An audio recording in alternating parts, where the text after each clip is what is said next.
এটা আল্লাহর ফয়সালা। 25 পারা 7 নম্বর পৃষ্ঠা, সূরাতুশ শুরা 49-50 নম্বর আয়াতে আল্লাহ বলেন, লিল্লাহি মুলকুস সামাওয়াতি ওয়াল আরদ, আসমান জমিনের রাজত্ব আল্লাহর। ইয়াখলুকু মা ইয়াশা, তিনি যা ইচ্ছা তা সৃষ্টি করেন। ইয়াহাবু লিমান ইয়াশাউ ইনাসা, তিনি যাকে ইচ্ছা কন্যা দান করেন। ওয়াহাবু লিমান ইয়াশাউ যুকুর, তিনি যাকে ইচ্ছা ছেলে সন্তান দান করেন। আও ইউযাউযিজুহুম যুকরানা ওয়া ইনাসা, তিনি যাকে ইচ্ছা ছেলে মেয়ে উভয়টা দান করেন। ওয়াজআলু মান ইয়াশাউ আকীমা, তিনি যাকে ইচ্ছা তাকে বন্ধা বানান। আয়াত থেকে আমরা আমাদের আকীদা বিশুদ্ধ করে নিই। মেয়ে দেওয়া আল্লাহর ফয়সালা, ছেলে দেওয়া আল্লাহর ফয়সালা, ছেলে মেয়ে উভয়টা দেওয়া এটা আল্লাহর ফয়সালা। ছেলেও হবে না মেয়ে হবে না, এই ফয়সালাও আল্লাহর। আমাদের সমাজে একটা কুসংস্কার, মেয়ে হলে চেহারা কালো করে। 14 পারার 12 নম্বর পৃষ্ঠা, সূরা নাহলের 58 নম্বর আয়াতে আল্লাহ বলেন, وَإِذَا بُشِّرَ أَحَدُهُمْ بِالْأُنثَى ظَلَّ وَجْهُهُ مُسْوَدًّا وَهُوَ كَظِيمٌ। কিছু মানুষ আছে, তাদেরকে যখন কন্যা সন্তানের সুসংবাদ দেওয়া হয় তখন তাদের চেহারা কালো হয়ে যায়, তারা দুঃখে ভারাক্রান্ত হয়ে যায়। কন্যা হলে চেহারা কালো করে অনেক মানুষ।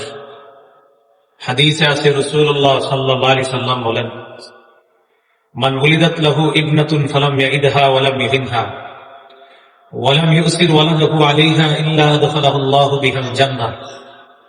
যার একজন কন্যা সন্তান, এই কন্যাকে যদি কন্যা বলে অবজ্ঞা না করে, কন্যাকে যদি জাহিলি যুগের মতো জীবিত কবরে দাফন করে না দেয়, কন্যার চেয়ে ছেলেকে যদি বেশি প্রাধান্য না দেয়, এই এক কন্যার অভিভাবককে আল্লাহ জান্নাতে প্রবেশ করাবেন।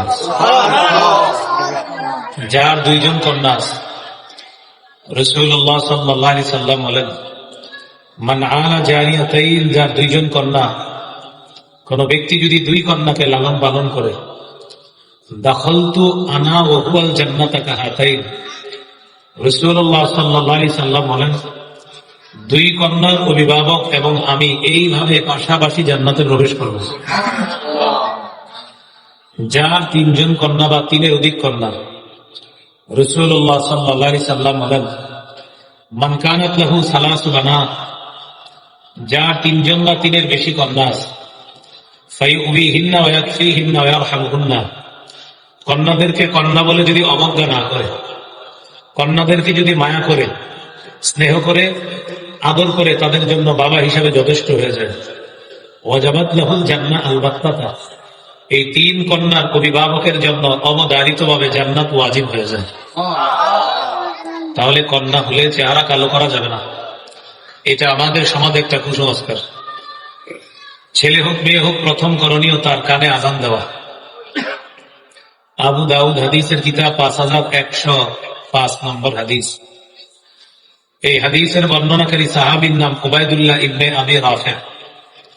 তিনি বলেন, রাআইতু রাসূলুল্লাহ সাল্লাল্লাহু আলাইহি ওয়াসাল্লাম আযানা ফি উযুনিল হাসান ইবনে আলী ইবনে আবি তালিব রাদিয়াল্লাহু আনহুমা হিনা ওয়ালাদাতহু ফাতিমাতু বিস-সালাহ।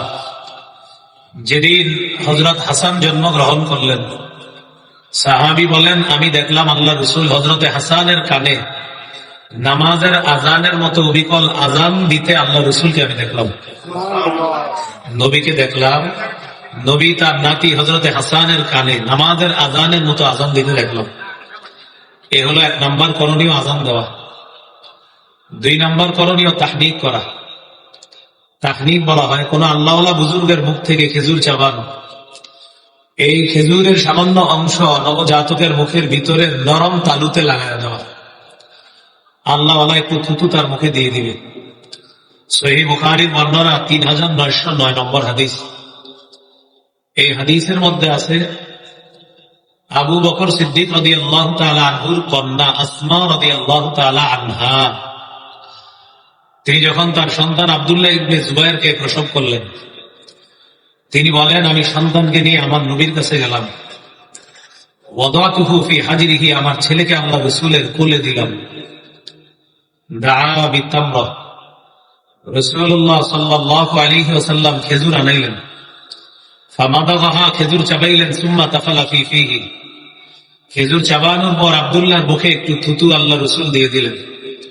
হান্নাকাহু বিতামরা, মুখের ভিতরে উপরের অংশে নরম তালুর মধ্যে একটু খেজুরের অংশ লাগায় দিলেন।